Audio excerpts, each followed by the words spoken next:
I hope that those of you who are here this morning would remember the key verse and the key phrase in this key verse.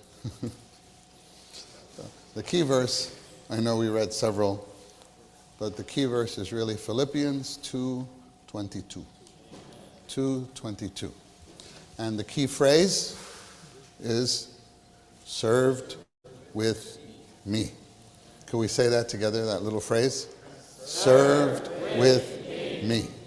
There's a lot implied by this little phrase. Of course, this is Paul recommending Timothy to the Philippian believers. And we got into that this morning. The background, the story. Actually, I hope now we all realize Timothy's association with the church in Philippi, and then Paul's recommendation. Even the fact that the book of Philippians begins, Paul and Timothy. I hope next time you read Philippians, you would have a different impression of the first verse, and then Paul recommends Timothy. You know his approvedness, right?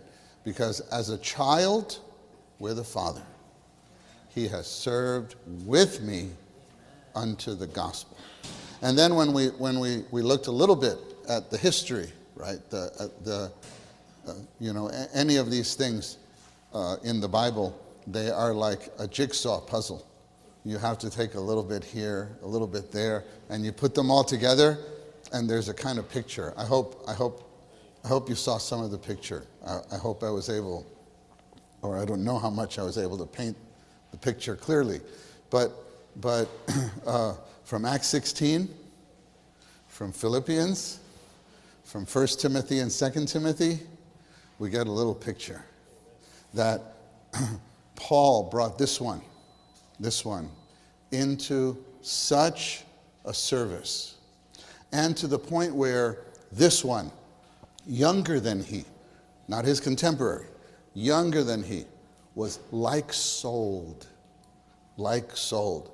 Some of his brothers were having some fellowship over this phrase as we were driving back and forth. You know, it's not a small thing that Paul would say concerning someone. This is the Apostle Paul. That he would say he found someone who had a like soul, who shared, this means he shared his viewpoint. You know, your soul is your mind, emotion, will. He shared his feeling. Concerning the churches. Surely concerning the church in Philippi. But I think many things. Surely concerning the church in Ephesus. You know, when you read the book of Ephesians, you should keep Timothy in mind. No, you might say that the Lord wrote or spoke or sent 4 epistles to the church in Ephesus. Do you know that? Plus 1. The church in Ephesus has a kind of special place. You know, in Revelation 2 and 3, 7 churches, there are 7 epistles to the churches. But the first one, Ephesus. Okay, so you have the book of Ephesians, and then you have the epistle there in Revelation 2. Just 7 verses, short epistle, yes. But actually we know, when you open the book of 1 Timothy, he says, Timothy, I left you in Ephesus that you might charge certain ones not to teach different things. You know that, right? So Timothy, what you read in the book of Timothy, the backdrop is the church in Ephesus. And then surely the second book. You know, to Timothy, in the second book, he says this, all in Asia have turned away from me. Where was Ephesus? It was in Asia. And Timothy, I left you there to charge certain ones not to teach different things. Think about this. I think I mentioned it to some of the brothers last night. Think about it. Timothy, anyone who would teach differently in the church in Ephesus, do you think they were the same age as he, younger than he, or older than he? Probably older, no? Oh. Do you think it would be easy for Timothy? No. Because Timothy's the one. That's why Timothy's the one Paul has to say, don't let anyone despise your youth. Paul was saying, I know it's a hard job, but you have to do it. Don't let anyone despise your youth. You don't say, oh, I can't say that to them because I'm younger than they. No. Oh, I sympathize with Timothy. Timothy, it seems like, was a timid young brother. He was a good brother, but he was a little timid. I can really, really relate to Timothy because that's my disposition. If you really knew me, you would wonder, how did you get up there on that side of the table? I like being on that side of the table. To be here on this side of the table, I'll tell you a story. There's a little story. I bet you get good grades are they homeschooled or they're homeschooled? So mommy gives you grades. Mommy and daddy gives you grades. But I tell you, in school, when I was in elementary school, you get a report card. I don't know how many through the year. And I'm not boasting, I'm just telling you the fact. I was an excellent student. Okay, so that's just a fact. I was an excellent student. However, on my report card, I always got one category, an N. I don't know if they give N's anymore. You know what the N stands for? Needs improvement. You know what that was? Class participation. My teacher would tell my mother every time, he has to talk more in class. You're supposed to raise your hand, participate more. And then I'm in graduate school. And the professor from the front says, Acosta, you need to talk more. It called me out. Then I get my first job. We go to a training in Eastern Pennsylvania. And at the end of the 1 week training, I felt like I was in elementary school. The guy said, oh, you've done very well. This is my first week of my job, I was working for an accounting firm. You do very well, but you need to talk more. So that's my disposition. Timothy, fan into flame. Paul has to say these kind of things. But he says, you did not receive a spirit of cowardice. Don't be a chicken, Timothy. You need to be bold. Oh, through the years, I've received a lot. I feel like I relate a lot to young Timothy. Anyway, I hope we could sympathize with Timothy. Sympathize. Paul brought him along. And at a certain point, he said, now you go and you do that. Oh, surely, of course, partly it's the Lord's arrangement. Take Paul out of the way. But I think Paul knew how to perfect people. Paul knew how to bring people into function. Paul knew how to equip them and then step aside a little bit and let the little baby eagle, an eaglet, is that, yeah? Kick him out of the nest. And because, that's amazing. That's the law of life. The mommy eagle, somehow they know the law of life. They know I'm not going to kill him.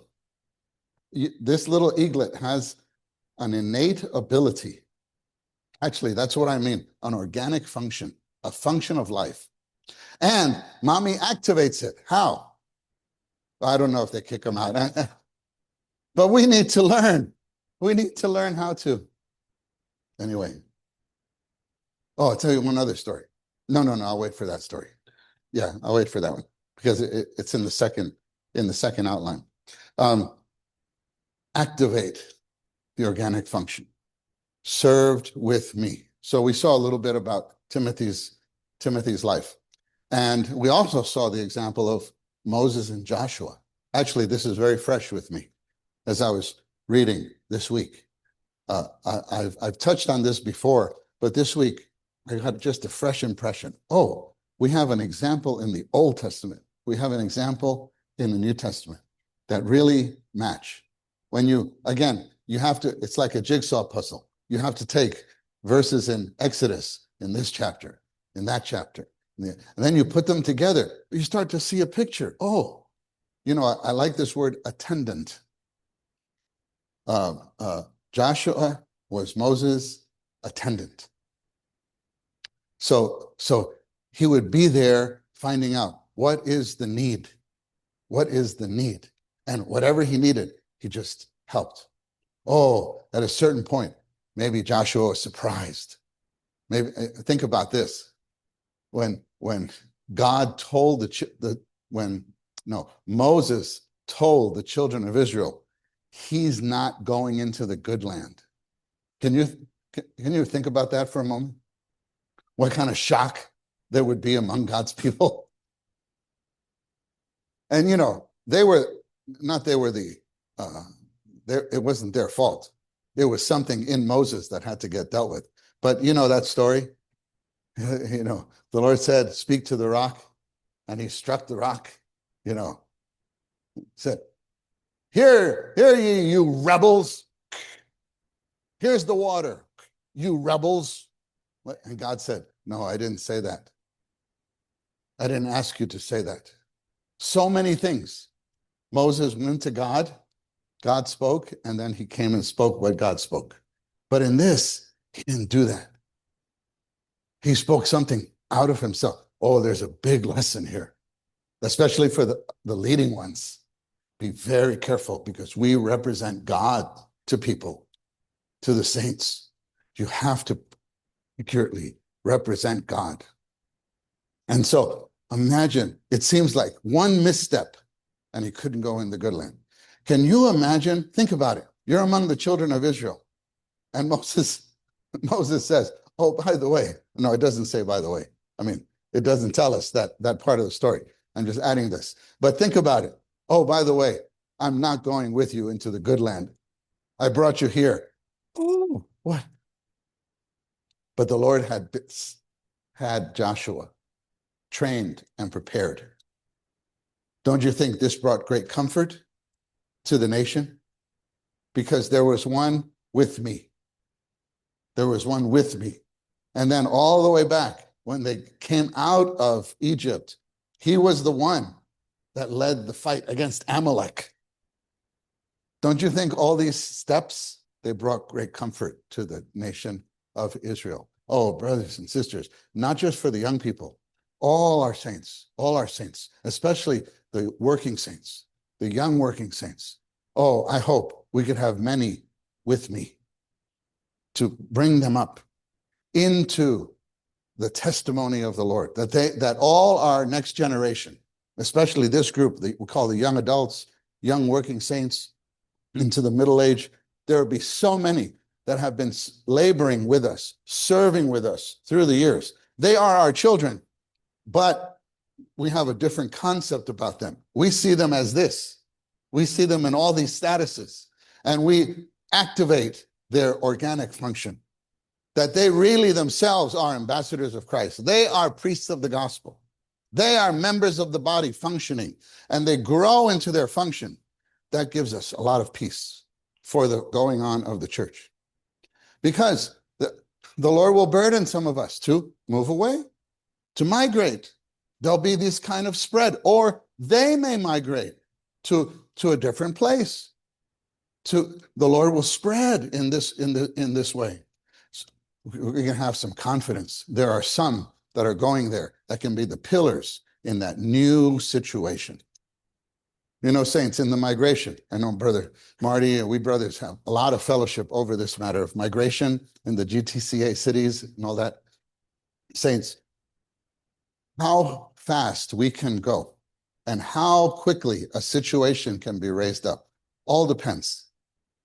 Do we have the perfected brothers Really, it's, do we have the brothers that have been with me? And we don't have enough, right? We don't have enough. We could go faster. We could go farther to more places, but it's not just to go there and start a meeting.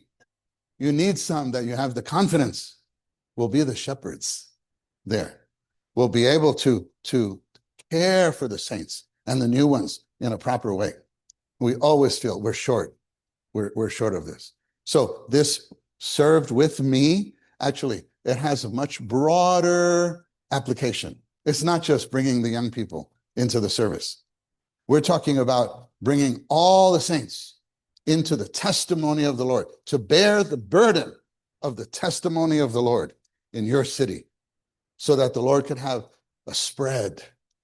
And when we spread from strength to strength, not weakness. We don't cause weakness by spreading.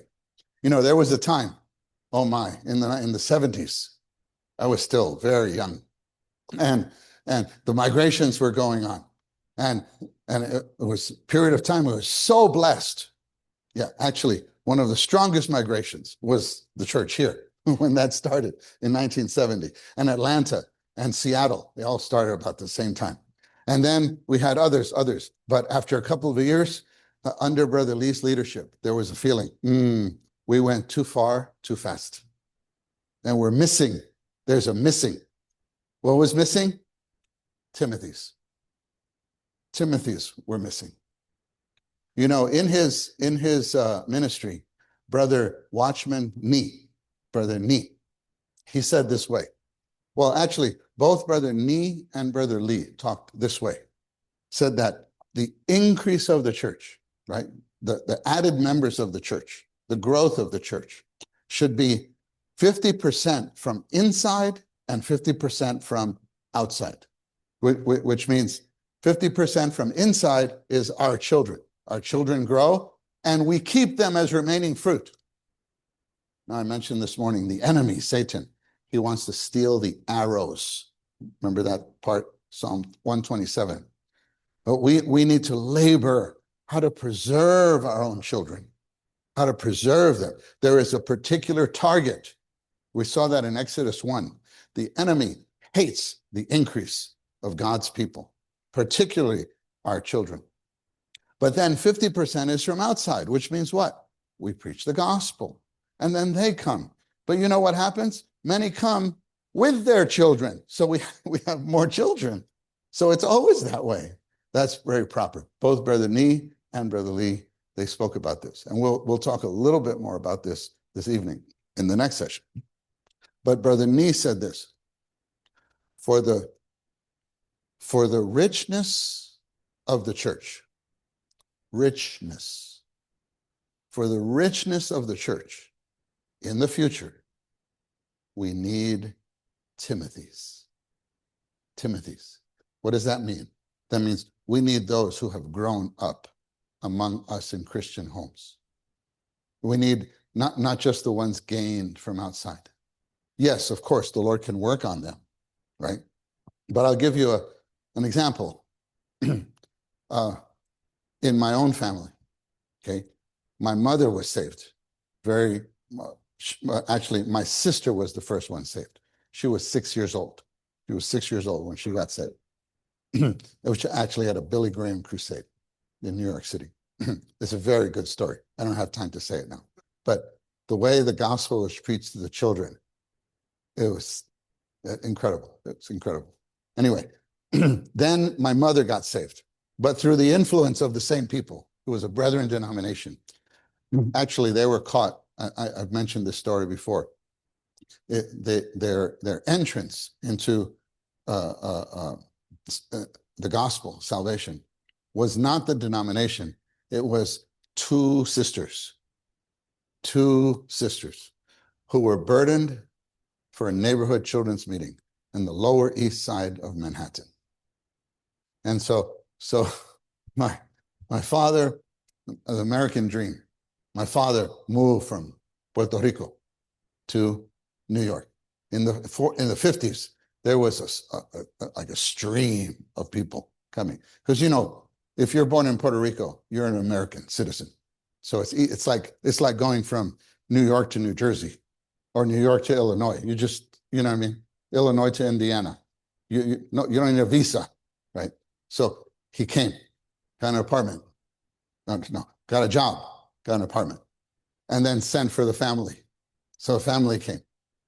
With it, the second Saturday that they were there, the second Saturday, my mom, I wasn't born yet. It was my mom with my two brothers and my sister. Their ages were 10, 8, 6.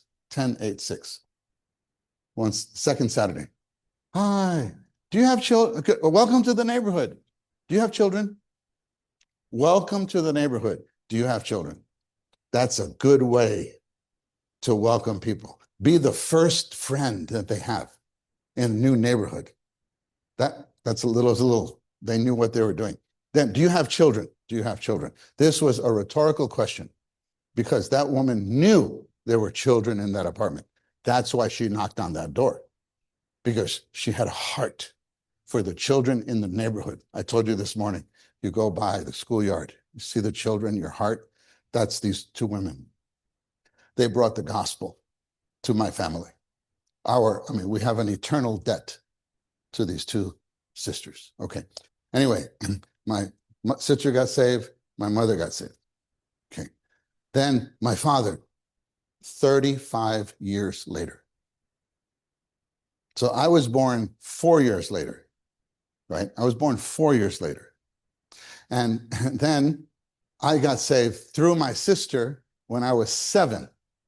Okay. So I was in the faith since I was 7 years old. At 12 years old, I was baptized, right around my 12th birthday.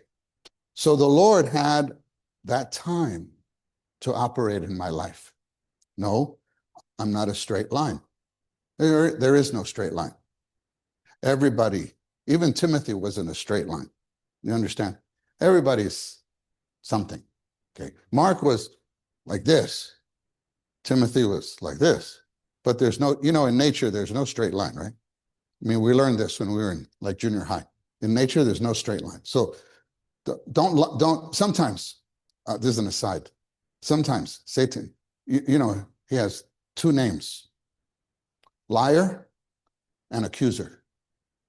Always be on the watch for that one. He lies to the saints. He lies to us. And he's the accuser of the brethren. So don't receive his lie. He will lie to you saying, oh, look at that saint. They're a straight line.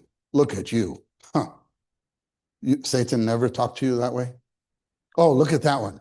Oh, they're a straight line. Some of us growing up, Christian families in the church life, people thought we're a straight line. I think we have some here. They're so good. They're so good. Some of you, I know, growing up, the saints see you. So good. When I was growing up, you have that reputation, I think. Do you have that reputation? Does he have that reputation? He's a good one. Inside, he's not a straight line. Sorry. I know that. Because when the saints, oh, so good. Inside, I'm thinking, okay, you don't have spiritual discernment. Because you don't know what's in my heart. You don't know. Amen. But yeah, you don't know what's in my heart. So there is no straight line. There is not. It's all God's mercy. It's all God's mercy. Okay, back to my point. My point is, still, I was saved when I was very young. And there's love in the world for all of us.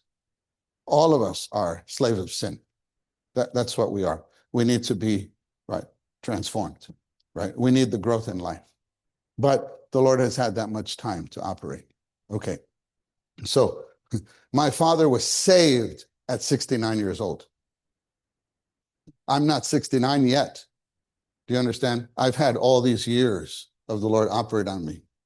But he was saved at 69. So he was not a Timothy. And by the Lord's mercy, the Lord gave him 30 more years. Yeah, he lived till 99. Yeah, he just went to be with the Lord in 2018. But not everybody lives till 99.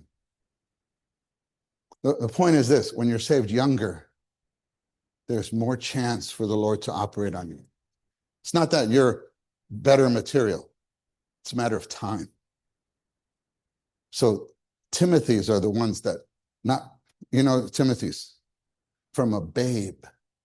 That's what it says in 2 Timothy 3. From a babe, you've known the sacred writings. And I was the first one in my family to have that privilege. Because my siblings, my mother got saved when my sister was 6.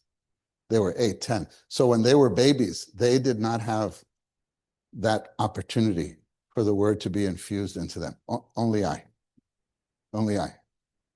But my children, all of them, from the womb, even before coming out, they heard the word of God. That's with us, right? For many of us, it's that way. We didn't have it, they have it. They really are the Timothys. This generation. For the richness of the church, we need Timothys. Which means what, saints? We need to desperately work together to be a corporate net, not just in our locality, but in the whole region. When you have the summer schools of truth together, the young people's conferences together, you have your 6th graders thing together. And this time, the summer school is everybody, right? Both time zones, right? Something special. Be a big net to keep all the Timothys. And sometimes this happens. You go to such an event, and a young person from, I don't know, from Fairborn will be in a cabin, in a room with somebody from where? Pittsburgh or from Chicago. And a friendship is stirred up. That could be for their whole life. And something that their parents can't say, you can say. And you say the same thing. They don't take it from their parents, but they take it from you. It's always this way. Saints, thank the Lord for the church life. That our children have the opportunity to grow in such an environment. Oh, that we could be the corporate net to preserve all the Timothys. We need the Timothys. Okay, let's pick up where we left in the outline.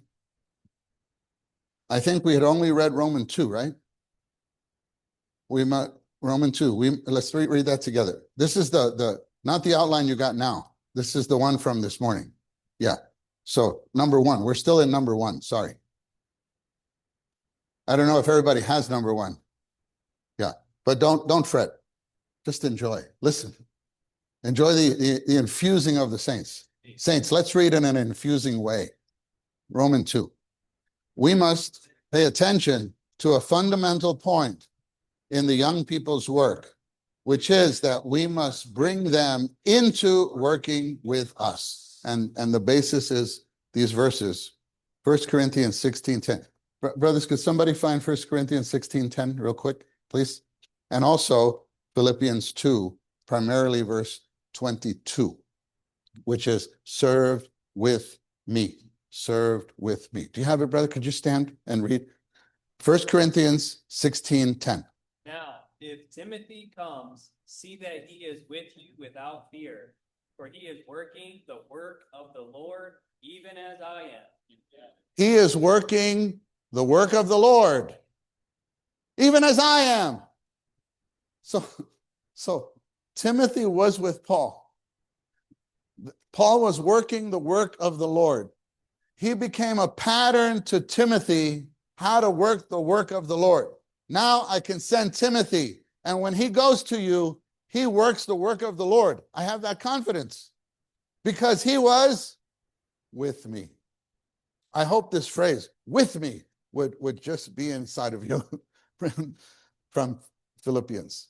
As a child with a father, he has served with me. I hope we all have, whether it's on nursery, whether it's on piano, whether it's on maintenance, whether it's on gardening, whether it's in the eldership. I hope all of us have someone with me that we are bringing into the same burden that we have for this for this service. I mentioned nursery because that was my first service. My first official service was nursery. I'll say more later about that. That was so much fun. Okay. Hey, we should not replace others in whatever we do. However, we often do the work by ourselves and thus replace others. This is the natural way to work. We need to be aggressive and learn how to preach the gospel in a school without ever setting foot in the school. How about that? We work with some. Now, in the second outline, we'll talk more about the gospel, so I won't spend too much time here. But saints, we should, if we have someone with us and we're burdened for the gospel, and we can put that burden into our teenagers, then they take, I'm not a high schooler. I can't go to that school, but they go with my burden. Oh, how about that? When I was in university in my second year, I was burdened for the local high school. And I went to talk to Brother Lee about this. Yeah, I was 20 years old, 19 or 20. And it turned out that one of Brother Witness Lee, one of his grandsons was my housemate. So I told my housemate, hey, I want to talk to Grandpa. Could you set it up for me? He goes, sure. So he set it up for me. Yeah. So I went and I had 2-hour fellowship with Brother Lee. Yeah. So, but with my housemate and my roommate, three of us, three teenagers. And he received us because of, I knew what I was doing. So he went and we were talking about how to gain high schoolers for the Lord in the gospel. The first thing he said to me is, you need to talk to your elders. They're so proper.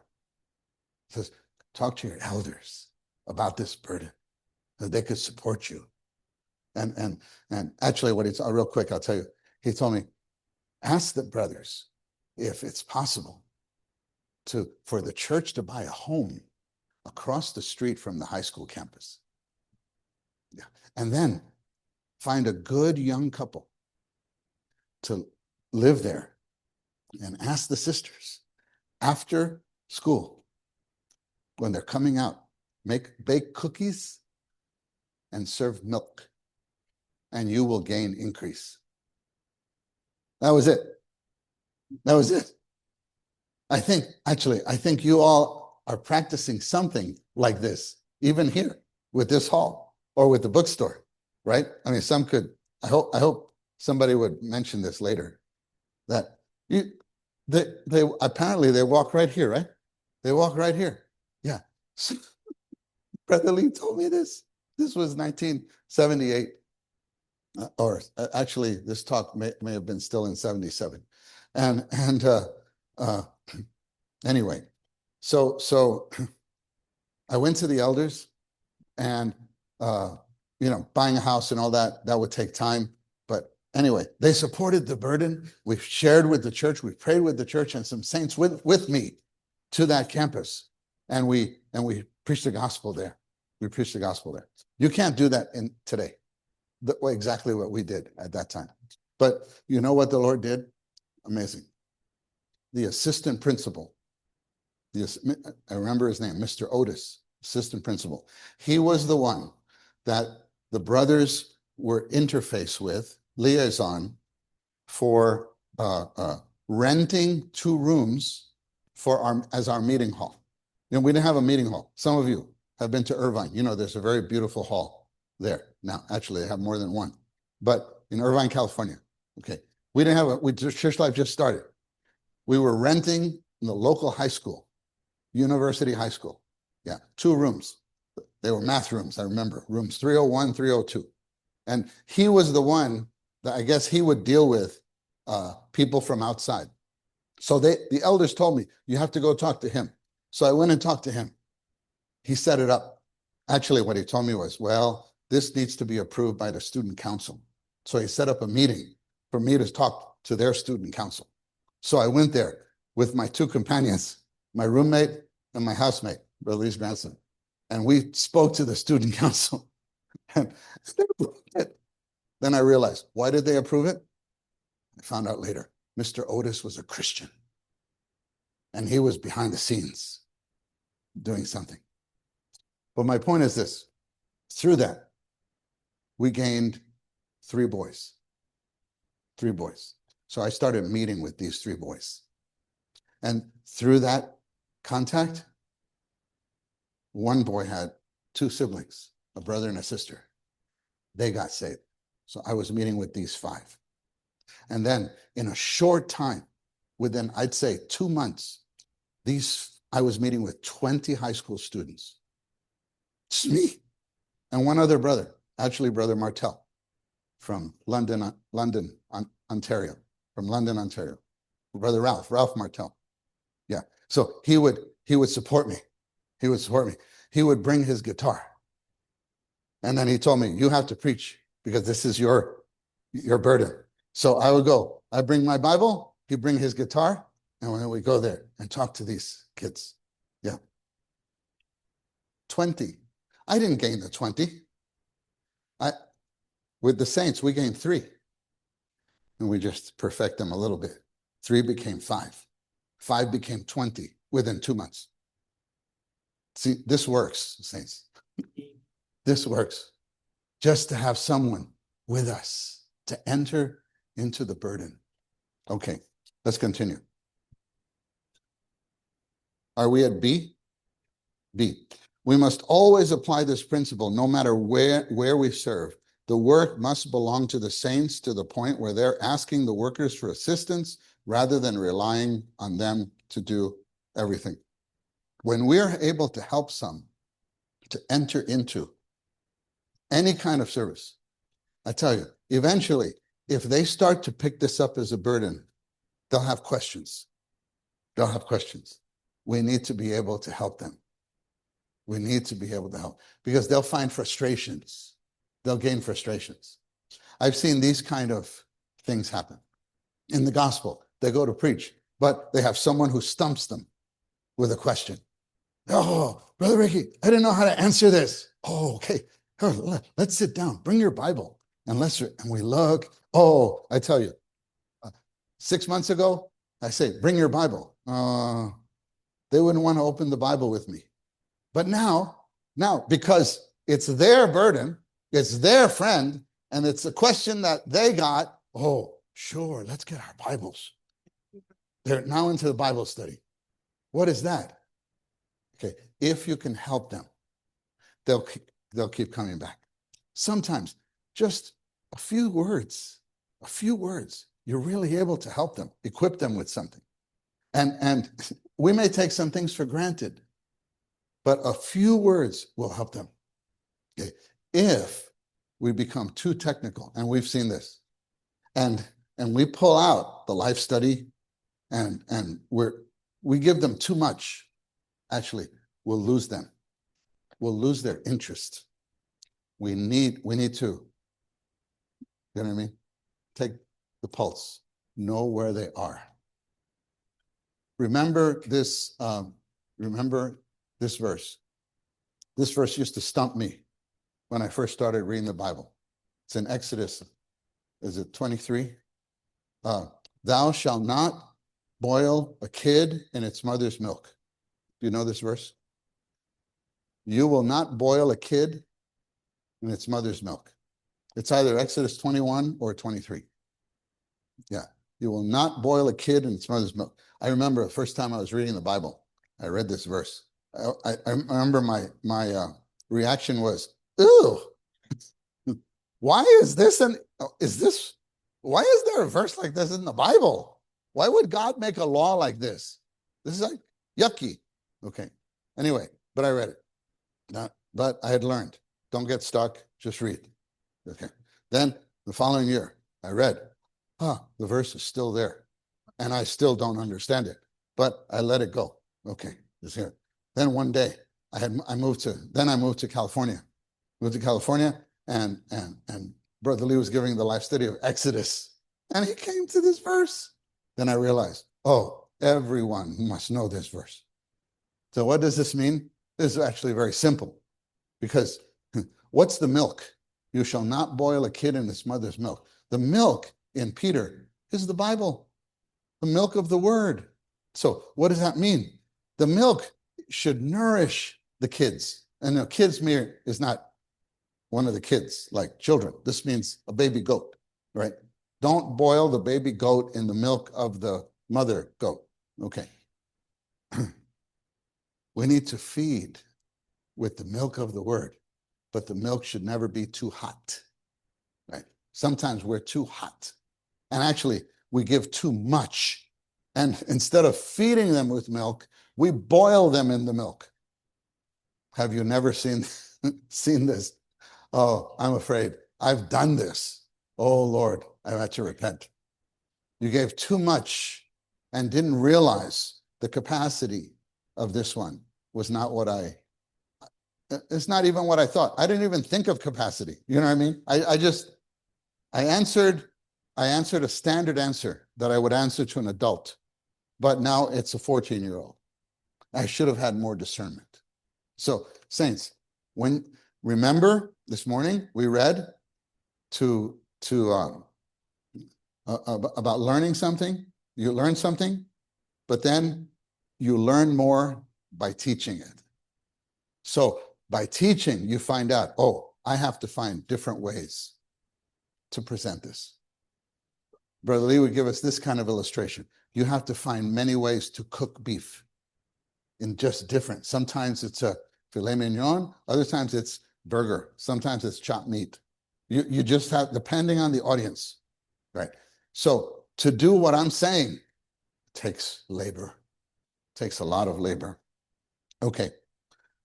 C, in order to produce a useful brother, we must spend a few months to labor and gain him by working on him until he is burdened to preach the gospel in his school. Okay, I'm going to skip over these points because the second outline is more on mentions more about the gospel. But I want to go to Romans 3b. Romans 3b. The supply should not be in the way of leading the students in a meeting, and this supply cannot be met by giving a message. What we supply should meet the students' real need. When the young saints ask for help, we should be ready to help them. If we cannot help them, they will not ask for help again. I mentioned this. If the young saints learn something that they can apply, they will return for more help. Then we can give them further direction. At this point, the work will be borne by both the students and the worker, because the students carry it out at the school. The worker helps as needed. If we work in this way, it'd be easy to gain a school. Of course, this is up from the message where Brother Lee was applying these things in the way of the gospel, to the gospel seeds in the schools. We'll see in the next outline that it's not just the gospel. We have at least 4 ways that we can help the young ones to enter into the church life in a way that unlocks their organic function. Okay, we'll come to that in a moment. Okay, let's read Romans 4. Our brother had us read it at the end, but let's read it again. Romans 4 all together. In the work and in the church, we are not measured by whether or not we are capable. We are measured by how many useful ones we are able to produce. Depend on our ability to do a certain thing. The standard is determined by how many useful ones we can produce. This is a change in our concept. We would think that success is we got the job done. Actually, some sisters mentioned this morning that even like with the children, the focus was the lesson. Do a good lesson. Okay, saints, if you prepare a good lesson and you give a good lesson, that's wonderful. And you met the need today, but that's all you did. But if we perfect someone to give a lesson, even if not as perfect as what we would do, You know what we did? We did something for today and tomorrow. We did something to set this one on a course so that eventually they might be better than we are. I hope we're not threatened by this. You know, children, parents. I think all parents would love if their children would go further than they do. I know my father was that way. My father certainly was that way. He didn't even have an 8th grade education, my father. He was so happy. He was so happy that at least one of the sons, me and my sister, we actually went to university. And then he actually got to see my sister get a PhD. She's a doctor. She was a teacher, and she has a doctorate in teaching. Yeah. Oh, my father, so proud. Because he had part in that, right? If not for what he did, she would not be, he's not threatened, oh, she's smarter than I am. That's my little girl. He's so happy. I hope we all will feel that when the young ones, they lead the singing actually better than I did. They give the message, oh, it's more impressive. They give the lesson, it's more impressive. It would be wonderful. There's a young brother. He was with us. Now he gives the message, and it's actually, whoa, better than I could ever do. I hope that doesn't threaten us, brothers. I hope that would be our joy and crown. Oh, brothers, this is our potential. This is our potential. With the saints, with the young ones, I hope we see them all with this, what they could be, what they could be. Okay, let's come to the second outline, which has this title. I hope everyone has: proper spiritual activities and exercises for the young people. Actually, sorry, this is not just for the young people. These are just proper spiritual activities and exercise for believers. Okay. The thought is this, saints. In human life, to be healthy, you need to eat and you need to exercise. Only eating, actually, it's not only not good for you, it could kill you if you only have intake with no outflow. So that's humanly, and that's a picture of the spiritual life. In our spiritual life, we concentrate so much on taking in the Lord, contacting the Lord, feeding on the Lord, eating and drinking the Lord. Okay, we're not taking anything away from that. That is as important as it's ever been. But if we only help the young people or our new ones or the saints in general do that, it's very possible one day they will get bored with the church life. They're not challenged because nothing is flowing out. Nothing's flowing out. We have to help them flow out. If nothing flows out, eventually staleness happens. And maybe we've experienced that to a certain extent. So for all of us, there must be eating and drinking, but there also must be some kind of exercise. Okay. And in this outline, there are 5 points, but it's really 4 points with a conclusion. And what are the 4 points? I'll just tell you. Roman 1 is the gospel. Roman 2 is the homes. Roman 3 is the meetings. And Roman 4 is the service, the practical services in the church. Okay, so we probably, in Roman 1, we probably won't read all the points here, but let's read some. Roman 1. According to our experience and observation, the young people need to be exercised in the spiritual activity of going forth to bear fruit. The easiest time for Christians to bear fruit is when they are young. I'll skip over to B. We are living in a time of great opportunity for the young ones, whether they are in high school or college. They have many classmates and roommates. If they do not take this opportunity to, quote unquote, infect their friends, there is no better time. We want to encourage the young people to consider and plan to lead many people to salvation in the coming year. We are branches of a vine, and a vine tree bears clusters of grapes, not just 3 to 5 single grapes. There is no easier place to preach the gospel than at school, and there is nothing more precious than preaching the gospel to a fellow classmate. When so many young people are gathered together, it is easy to infect them with the gospel. If the young people can lead clusters of young people to salvation, who then lead others to salvation, thousands of young people will be saved and loving the Lord in 8 to 10 years. This is not a small thing. I hope that they would grasp this opportunity. You know, when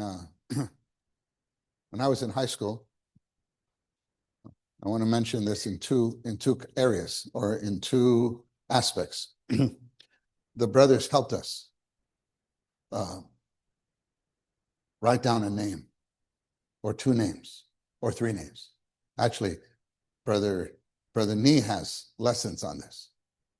Be very practical. Write down names and then pray together. And so I remember the brothers made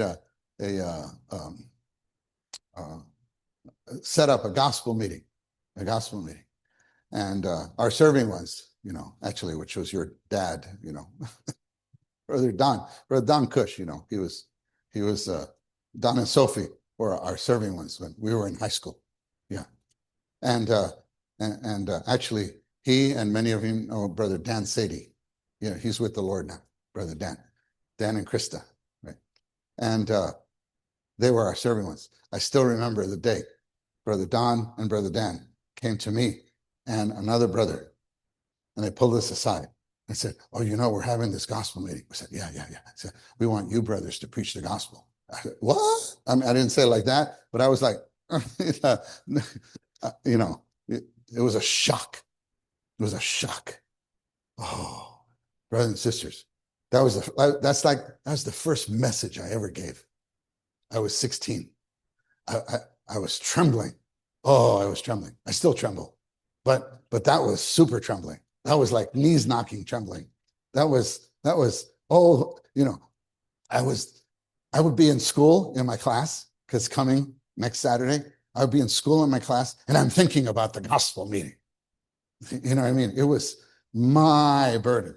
It was my burden. And then I'd call the brother, because we didn't live close to each other. And we prayed. Oh, we prayed desperately. We prayed desperately, but it was our burden. And you know what happened? We preached the gospel, and people actually got saved. I couldn't believe that somebody actually got saved. But that exercise, actually, I think that was just a wonderful pattern, that the brothers would put the whole meeting into our hands. Yeah, they trusted us. We never did anything like that before. But if we had questions, which we did, they were there. Well, how do you, oh, it's okay. It's okay. And, you know, they guided us through it. But I can't believe they actually handed the gospel meeting to these 2 teenagers. That's how we were raised up. And so I was burdened. I got burdened, especially for 3 of my best, actually, these were my 3 best friends. 2 guys, 1 girl. We were in the same high school. And one of them, he lived on my street, on my block. His name was Jimmy Kern. And I still remember that day. We lived in Brooklyn, New York. At that time, we only had 1 little meeting hall in New York City, there, which is now our Hall 1. But if you go to Hall 1 today, it's much bigger. In that same place, we expanded that hall. We had that little hall. And so during the week, I didn't have any fellowship, any brothers close to where I lived. We lived, it would take an hour and 15 minutes to go by the metro, by the subway, to get to the meeting. So one of my spiritual companions was my mother. So in the morning, we had morning watch together, my mom and I. Anyway, this one morning, I still remember, we pray red, and we just really touched the Lord. Really touched the Lord. And I was so full. And so now I'm going to school, and this is 7 in the morning or 7:15, walking to the subway, right, to go to my school. It would take about an hour to get to my school. Yeah, on the subway. But I would go with this Jimmy. And he was a Lutheran, right? Lutheran denomination. I took for granted that he actually was saved. Okay. So I was praying for him to come into the church, but I wasn't exactly praying for his salvation. Okay. Because I thought he was a believer. Okay. So we're walking, and I wanted to say, hey, Jimmy, let's call on the Lord. Let's oh, Lord Jesus. And but I said like this, hey, Jimmy, you're saved, right? He said, nope. And I said, oh, wait, what? He said, no, I don't think I'm saved. So you've never prayed to receive the Lord into your heart? He goes, no, I've never done anything like that. I said, Jimmy, we just stopped. I remember it was right in front of a gas station. And we're just on the street, one long block from the metro, from the subway. We just stopped. I said, Jimmy, you could get saved right now. He goes, really? I said, yeah. All you have to do is just listen, just pray, just say what I'm saying. And he prayed with me at 7:15 in the morning, standing there in front of the gas station. What a joy to bring my best friend to Christ. And then another one, he was also in school with us. Fusen Huang, Chinese young man. And I would preach to him. Couldn't get through. I thought, I want him to come to a gospel meeting. So I would invite him. And some saints, actually, it talks about this later. The young saints, the couples, open their home for the teenagers to bring their friends. That's very good. Because the next point is the homes. This family I got connected to, they opened their home. We had a church gospel meeting. So I thought, okay, bring them to eat there, and then we go together. But I invite, and he didn't show up. Oh, I was disappointed. Okay. Then months later, another gospel meeting. I invite him, set it up. He doesn't show up. Then again, so maybe it was a year later. He's coming. So I asked this couple again. I started to think, maybe they think, do you really have a friend? Or you want to just come for dinner? This game. But anyway, he came. And that night, he got saved. So different ways. But I tell you, saints, the joy. 2 of my best friends. The third one, the girl, Mimi. I could never get through. So I couldn't bring her to salvation in our years together. But 2 of my friends, I got saved with the support or the fanning of the gospel flame of the serving ones. Then I went to university.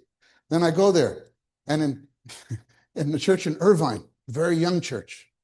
Everybody's 20-something, early 30-something. No teenagers.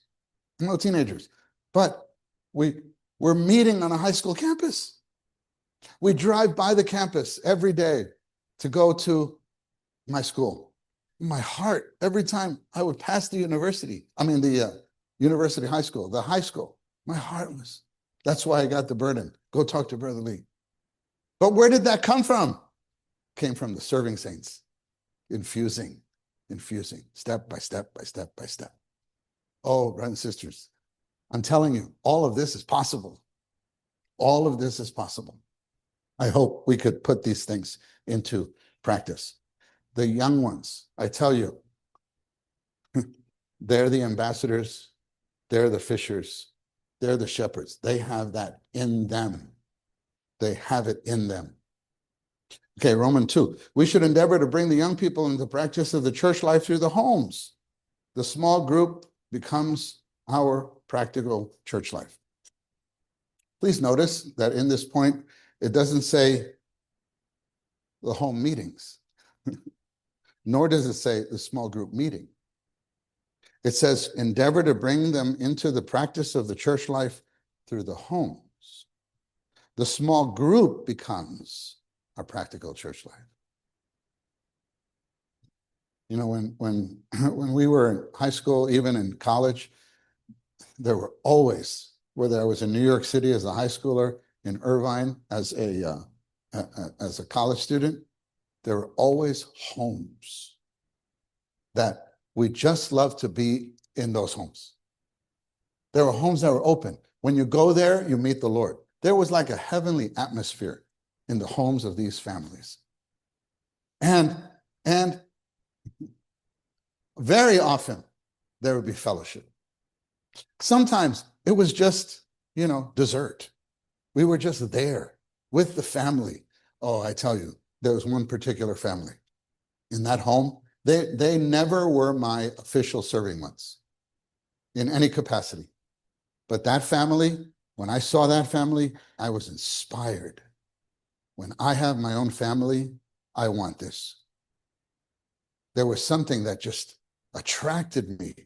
The way the husband and the wife treated each other, the way they handled their children.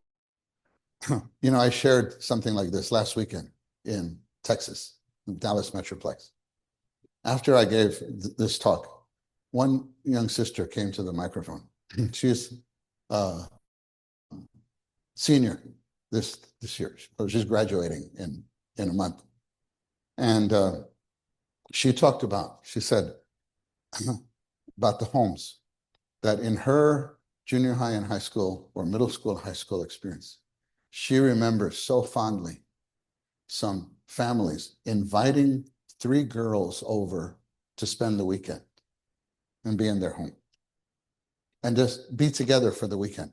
They go to the meetings together, they do this together, they bake together, they cook together, and just being there and how that contact kept her through the years in her junior high and high school. It doesn't mean that the meetings didn't do anything. No. But I tell you, if you have only meetings or if you have only this kind of care, which one do you think will be more effective? Imagine you have both. We should have both to complement each other. Oh, I tell you, when you have these young ones in your home, then the following Lord's Day, if you're serving them, you share the lesson, I tell you, I think they'll perk up, they'll listen a little more. In the church meeting, if you share on the Lord's Day, I believe those young ones listen a little more because they know you better. And they see that what's in the meeting is the same as what's at home. That matters, saints. That matters. We need, okay, let's go to B. 2B. The gospel must go out from the homes. Even the campus work can go out from the homes. For a church to be strong, the home meetings must be built up. The young people in the church can invite others. This is the point. To the homes of the middle-aged ones and of the young couples. All of these homes need to be open and ready to receive the young people. I hope you see here, even though it mentions the home meetings must be strong, the emphasis is not on the meeting part. The emphasis is an open home where these young ones are comfortable to be there. And whatever the need, and the need sometimes is the meeting, but I hope the meetings can meet the need, I know, saints, I know. The saints try when they hear this, and have tried. This is a great challenge. We're still finding our way. But one thing I observed, in some of our, at least this is our experience in New York City, and I would imagine here in Chicago, some of the larger cities are like this. We have a lot of young adults that come from actually many places. And so in some of the districts, especially those in Manhattan, we don't have a lot of families. We have some, but we have a lot of single saints, young adults. And so when they come together in their groups, the constituency is these saints. They're young working saints, graduate students, young working saints, maybe with a family, maybe two families like this. And we found through the years that the high schoolers like to go to those group meetings. They're drawn to our college students, our young working saints, and these young families. And you know what? One key that I think facilitates this is that in that meeting, they're not treated as children. They're treated as one of the saints. Do you understand? They're treated, oh, we have a young adult, and in that meeting, they are a young adult. And those high schoolers, we witnessed this, particularly with some who today, what I'm thinking of is something that occurred about 10 years ago. Today, three of those boys, those three boys who used to go to that meeting that I'm thinking of, okay, one is serving full-time in this place. One is a leading brother in New York. The other one is bearing responsibility in another church. They're all in different places now. Two of the three are married. But they entered in through that group meeting where they were just brought into a very normal, organic function. Because the young adults there, they were not there, quote unquote, serving ones. So they didn't come with a serving one attitude. You know, sometimes we have to be careful. The serving saints. Because we serve them, we see them as high schoolers. Sometimes we have to change our hat. Do you understand what I mean? Don't wear your serving one hat. You have to wear your saint hat. You have to, you're in a different setting now. In the home meeting, I'm not their serving one. In the home meeting, we're the same, right? We're the same.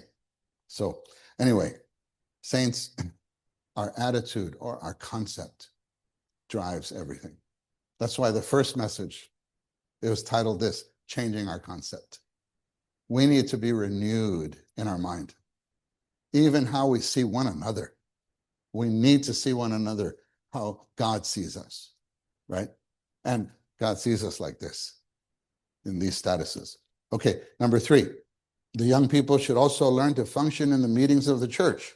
The young people who are high school age should begin to bear some responsibility in their spiritual family. The young people should attend the regular meetings of the church. At a minimum, they should not miss the bread-breaking meeting in the fellowship meeting of the church and attend the young people's meeting. In the meetings, they should not act as if they are guests or spectators. They should not wait for the older saints to function out of deference for their age. When they are in a meeting, they should try their best to release their spirit. In the church, they are adults, and they must bear responsibility. The young saints must bear this responsibility when they come to the meetings. They should open their mouth and release their spirit. They should give testimonies, sing hymns, and give praises. There's a rich source, a living, fresh supply within all the young people. They should not rely on listening to messages, but rather exercise to function more in spirit. Okay. You see this, you read this, you amen this, but saints, don't now go to the young people and say, come on, young people, you're adults. Sometimes I felt this way in the past. I had to confess and even repent. Sometimes in my earlier days, when I was encouraging the young people to function more, when I look back, I felt like I was a lion trainer, you know, with the chair and with the whip. So, come on, function. Exercise your spirit. That's not the way. Don't do this, saints. Don't do this. Please don't say, well, Brother Ricky said. Please don't say the message said. And please don't say Brother Lee said. Remember, so many times Brother Lee would say, don't say, please don't say, Brother Lee said. Poor Brother Lee, he said. You caused so much trouble to Brother Lee by saying Brother Lee said. Yeah, I'm not putting myself in that category, but this has happened. I got a call from a certain place. The elders called me. I had just gone there for a conference. Said, Brother Ricky, could you have some fellowship with these sisters? Because they said, Brother Ricky said, da da da da da da. I said, I didn't say that. I said, we know you didn't say that, Brother Ricky. But they said they think you meant this. Could you please come back? And it makes me want to turn down invitations. Oh, Lord Jesus. Yeah. Anyway, the point is, saints, even you institute, let me say this way. I think this is some terminology in the first message about changing the concept and then said, change the system, something like this. Okay, saints, what I've seen some saints respond this way.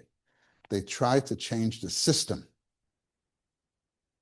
without changing the concept. A new arrangement doesn't work. So in some places, and actually we practice too, that our teenagers in some of the halls, because now we have 9 meeting halls in New York. So you can't have everything the same. There's different sizes. Even the buildings do not allow you to do the same thing. So it's all different in the 9 halls. But in some halls, there is a young people's meeting on the Lord's Day during the prophesying time, twice a month. Twice a month. Yeah. And then the other 2 times, the young people serve or they're in the church meeting. Okay, do you understand? So it's not exactly like this, but on average, it's young people's meeting, service, young people's meeting, church meeting. So they're in the church meeting, on the prophesying meeting, once a month. Okay. Then some of the serving ones would like, okay, they're in the prophesying meeting. Let's have all the young people share. Well, once in a while, that might work. But if you try this way, month after month, oh, I tell you, you're going to have some performance. And we do not want to propagate hypocrisy. You don't want to inadvertently, unconsciously propagate hypocrisy. You think it's encouraging them. Oh, Brother Ricky said, activate their organic function. So this is what I'm doing. Actually, no, that's not what you're doing. You're chasing them away. Please don't do this. Of course, you know your young people. You know your flock. You know who you can nudge a little bit. But saints, be careful to do this for too long. We've done this many times in many places. Let's have all the young people. Come on. And saints, be careful with this. Be careful with this. Sooner or later, there'll be performance. And we don't want performance. We want genuineness. We want genuineness. So we can have an environment where they should feel free to function, but be careful not to push. Be careful about this. Actually, I know of some, the scars are for life. And the resentment eventually concerning the church, because they think that's the church. No, that's not the church. That's your way. Yeah, it doesn't represent us. It doesn't represent. So anyway, we have to have some discernment how to work these things out. On the other hand, I could tell you this. When we were in high school, when I was in high school, it was very common every Lord's Day that several high schoolers would function in the meeting. That was just through the shepherding of the saints. And very interesting. Maybe two of us, we had this kind of practice, like two brothers stand up. And then like another brother was going to stand up, but we two stood up and they let us go first. And then that brother, sometimes he would just sit down because he knew if two of us stood up, that might spark a young sister to stand up. And the saints shepherded us right in the meeting that way, like giving room. And so it's not that it was planned. Okay, let's hear from the high schoolers. But when at a certain time with one sister would get up, high school sister, and another high school sister would get up, the saints kind of had a feeling, if we let them, if we step back a little bit, we're going to hear from 5 or 6, and it would happen time and time again. So we were shepherded just by the atmosphere of the saints, and it was a normal thing. So I know that what's here works. But how do you get here? Saints, we're all in different stages in each of our church life, different sizes. It's not one size fits all. It's not one size fits all. I got a lot of help from just a phrase. It was a practical fellowship that Brother Lee was giving. I think it was an elders training kind of thing. And he just said this little phrase that spoke volumes to me, and I apply today. And he said, you have to drive the car according to the road. I thought, oh, that's just so insightful. I mentioned to the brothers last night,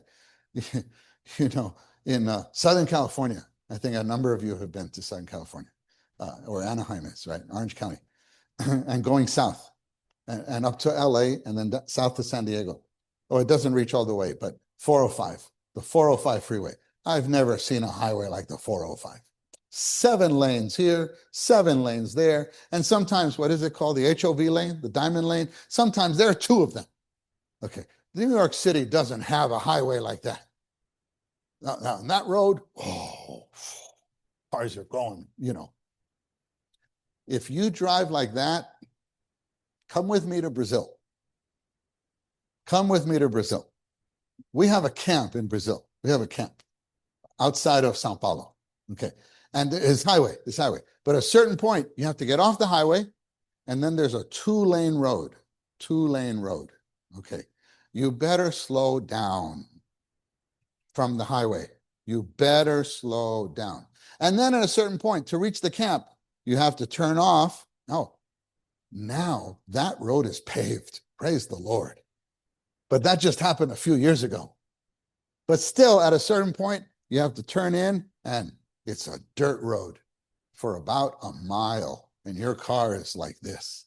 Your car is like, if you try to drive the same way you drove on the highway, you will demolish that car and you could injure yourself. Do you understand? You have to drive according to the environment. You have to realize, where am I? What can I do? The important thing is get to the destination. It might be slower. It might not be the way that you had planned, but you will get there if you move forward. Just move forward. So, saints, in applying all of these things, you know what the most important thing is? On one hand, the vision that we need to see for the building of the body, all the statuses. Everyone has an organic function. We need to see that. And then we need to do our best to seek the Lord's mind. How can we activate that organic function?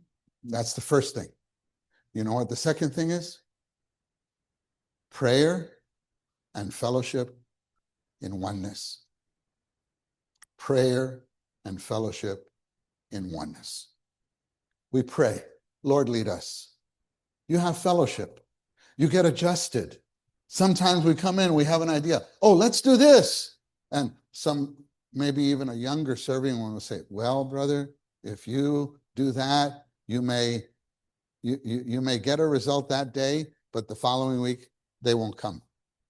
Be careful, because when I was in high school, this and this and this happened. Oh, I tell you, you can learn from the younger ones. some of these insights. Very good.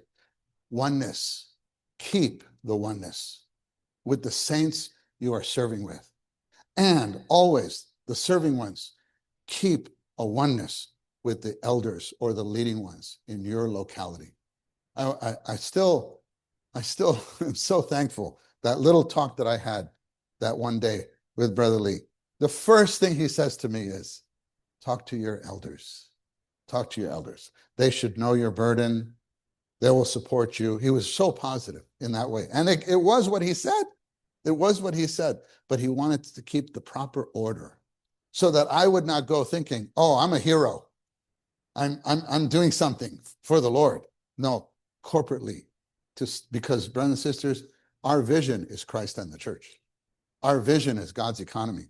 Our vision is the spirit and the body. So anything that we do, we can't be solo. Like one of our brothers said this morning, we have the tendency to be a solo act. We should do everything in prayer and fellowship in oneness, in one accord. Okay, we'll stop here. We have some, I think, adequate time for a little responding. How about as this morning, again, we can pray corporately, but just offer one sentence and then let another pray, another pray, another pray. How about we call the Lord's name first?